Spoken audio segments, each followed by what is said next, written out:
السلام علیکم۔ فاروق Ahmad Khan, senior pharmacist.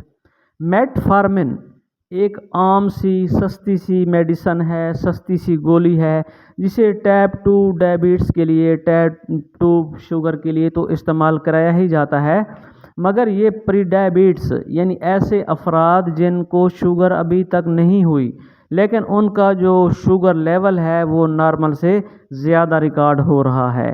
اسی طریقے سے یہ فیٹی لیور میں اس کا استعمال کرایا جاتا ہے، ویٹ مینجمنٹ میں اس کا استعمال کرایا جاتا ہے، خواتین میں پریگنینسی کے چانس کو بڑھانے کے لیے اس کا استعمال کرایا جاتا ہے، اور بعض کیسز میں جو ہے یہ کینسر کے مریضوں میں بھی اس کا استعمال کرایا جاتا ہے۔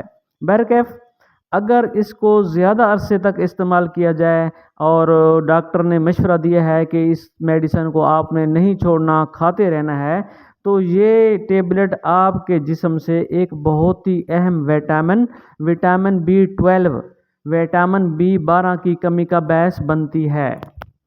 تو اگر وٹامن B12 ہمارے جسم سے کم ہو جائے تو اس کی کمی کی وجہ سے تھکاوٹ ہوتی ہے، نرو ڈیمیج ہوتے ہیں، ٹانگوں میں درد ہوتا ہے اور کمزوری وغیرہ۔ وٹامن B12 جو ہے وہ ہمارے جسم کے لیے ایک نہایت ہی اہم وٹامن ہے اور اس کی کمی بہت سے مسائل کا سبب بنتی ہے۔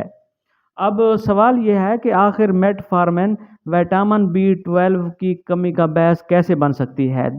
سمجھیں اور کچھ دیکھیں۔ میٹفارمن جو ہے وہ ہمارے جسم میں وٹامن B12 کو ڈسٹرائے نہیں کرتی، ضائع نہیں کرتی، بلکہ یہ ہمارے جسم میں وٹامن B12 کو اچھے طریقے سے ابزارب نہیں ہونے دیتی، حل نہیں ہونے دیتی۔ مثال کے طور پر آپ ایسی خوراک لے رہے ہیں جس میں وٹامن B12 کی کافی مقدار موجود ہے، جیسے گوشت، انڈے یا ڈیری پروڈکٹس وغیرہ، تو میٹفارمن ان میں جو B12 ہوتا ہے اس کو جسم میں ابزارب نہیں ہونے دے گی، وٹامن B12 کی ابزارپشن میں رکاوٹ کا باعث بنے گی۔ دوسرے لفظوں میں ہم یہ کہہ سکتے ہیں کہ ایسی خوراکوں سے آپ کو خاطر خواہ فائدہ نہیں ہوگا، کیونکہ ان میں جو B12 ہے وہ آپ کے جسم میں ابزارب بھی نہیں ہو رہا، تو B12 کی آپ جو ہے وہ ڈیفیشنسی کا شکار ہو جائیں گے، کمی کا شکار ہو جائیں گے۔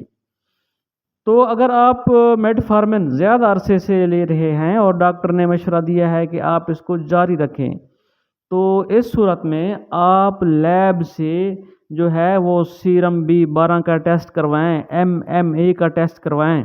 اگر آپ کو B12 کی ڈیفیشنسی کی جو ہے وہ رپورٹ آ رہی ہے یا سمپٹمز آ رہے ہیں، جیسے ہاتھوں اور پیروں میں اس طرح محسوس ہوتا ہے جس طرح کوئی پینز لگی ہوں یا سنسناہٹ، اور اس کے علاوہ تھکاوٹ ہے، یادداشت میں کمی ہے، موڈ میں چینجنگ آ جاتی ہے، اسی طرح آپ کے جو ہے وہ ہاضمے کا نظام متاثر ہوتا ہے، تو آپ ڈاکٹر سے مشورہ کر کے وٹامن B12 کی ٹیبلٹس، سپلیمنٹس کو ضرور استعمال کیجیے گا۔ ویڈیو ایجوکیشنل پرپز کے لیے بنائی گئی ہے۔ میڈیسن کے متعلق اگر آپ کوئی کویسچن مجھ سے پوچھنا چاہتے ہیں تو کمنٹ سیکشن میں مجھ سے پوچھ سکتے ہیں یا واٹس ایپ نمبر پر بھی مجھ سے پوچھ سکتے ہیں۔ اپنا خیال رکھیے گا۔ اللہ حافظ۔